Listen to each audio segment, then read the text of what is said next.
And welcome back once again. When Tom Ricketts came up with the idea for his family to buy the Cubs, he was convinced that they could do a better job than the Chicago Tribune had done. The Tribune thought short-term, signing big-name contracts that would induce fans to come to the ballpark while kicking down the road some much-needed but expensive improvements to Wrigley Field. Tom had a long-term vision that would both improve the team's chances for a championship as well as improve the franchise's ability to be profitable. After acquiring the team, the Ricketts rebuilt the front office, notably hiring Theo Epstein, another long-term thinker, and began to rebuild Wrigley Field, the land surrounding it, and the way in which the Cubs practiced business. Tom Ricketts assured Cubs fans, investors, and partners that even though there would be some rough years, he was leading them to the promised land. Many doubted him and his abilities, but lo and behold, after leading the franchise to last year's historic championship win, Tom Ricketts proved that he was indeed the man with the plan. Michael Ozanian spoke with Tom Ricketts for part 2 of our Sports Money Profile. Tom, every team owner I've ever talked to has a game plan. They have a strategy. Usually it fails or they don't stick with it. I spoke with you last about 3 years ago.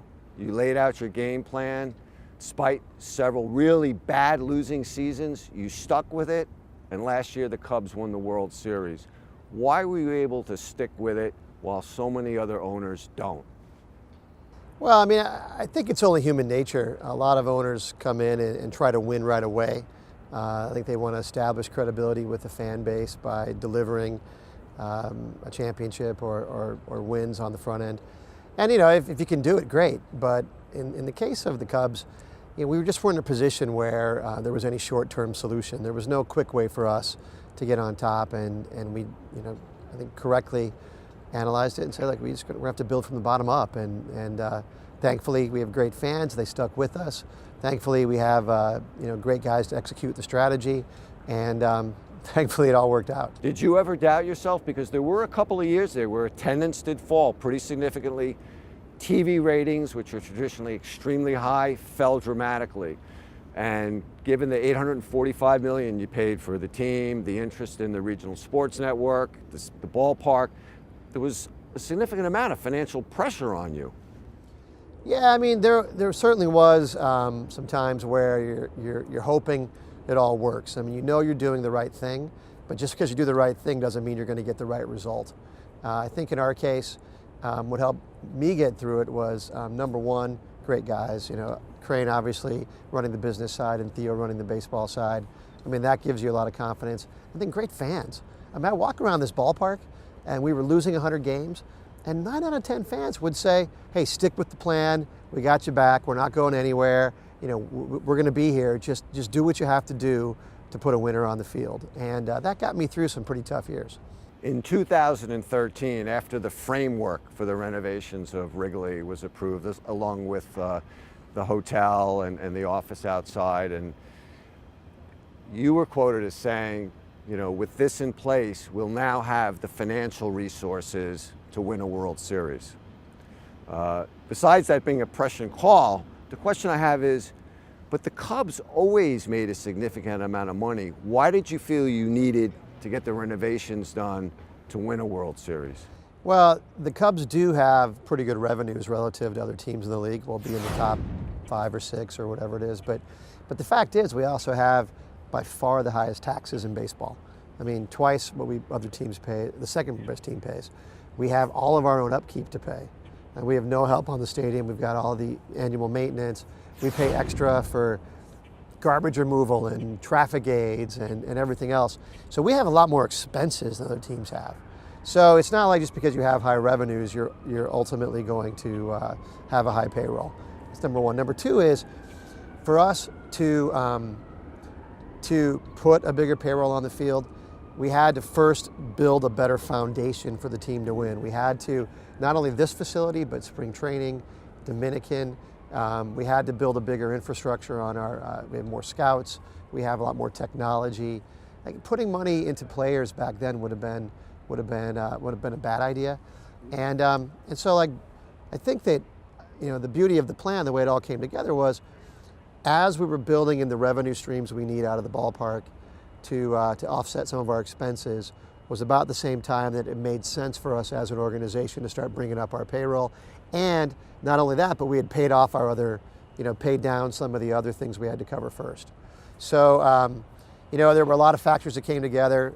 Fortunately, great coordination between myself and Crane and Theo. The plan all kind of held together, and it worked out, and here we are. And I imagine a ballpark, the second oldest ballpark in baseball, the cost of maintaining this ballpark on a yearly basis is also quite expensive. Undoubtedly. I mean, if you take a team that's paying at least twice, and in often cases their teams don't pay any, except for sales taxes, teams don't pay amusement taxes or ticket taxes at a lot of ballparks. You take that, plus you add in the $10 or $15 million a year of ongoing maintenance to hold this ballpark together in every season. I mean, we're talking, we're like $30 or $40 million behind other teams, before we sign the first player. Do you feel you've sort of changed the zeitgeist, if you will, of baseball in the sense of, you were the first team in as far back as I can remember, the last 20 years, where you really built the foundation from the ground up with youth. You win the World Series. Now I'm looking at, the Yankees are doing some of that. The Braves are trying to do that. The Rockies are having some success with that. The Astros, who are really following that model, and after years of being terrible, are a playoff team now. Do you take any pride in that? Well, I think that, in baseball at least, I think the smaller market clubs have always kind of taken this development approach as the way to get there. And but we realize that that's the right approach regardless of how big your market is or how big your city is or whatever, how big your team is. You've got to build from the ground up. Baseball is becoming younger. Baseball stars are guys you draft. Players that are good sign extensions, so you're not going to get very many opportunities to sign free agents in their prime. You have to build from the bottom up. Now, I think that for a large market club to be honest with their fans and say, look, this is not going to be our year, we have to do this the right way. It's going to take a couple years of putting pieces together to be a contender. I think that was kind of new, and hopefully larger market clubs now can at least point to the model and say, look, this is the right way to do it, regardless of how many dollars we have. The key is we have to make sure that we build the right way. The correlation between how much you spend and how many games you win is going down. You have to build from the bottom up. You have to draft, you have to trade for young guys, you have to have great facilities to train in, you have to have great coaches, great, just great development people, and that's the way you win. And so I think everybody's on that model now. Michael, there's nothing like a championship because it allows you to raise revenues if you're a team. And the Cubs did that. Season ticket sales, they boosted them 20%. How was that received? Well, it was very interesting. They hadn't raised ticket prices really in a few years, boosted them, as you point out, 20% before 2017.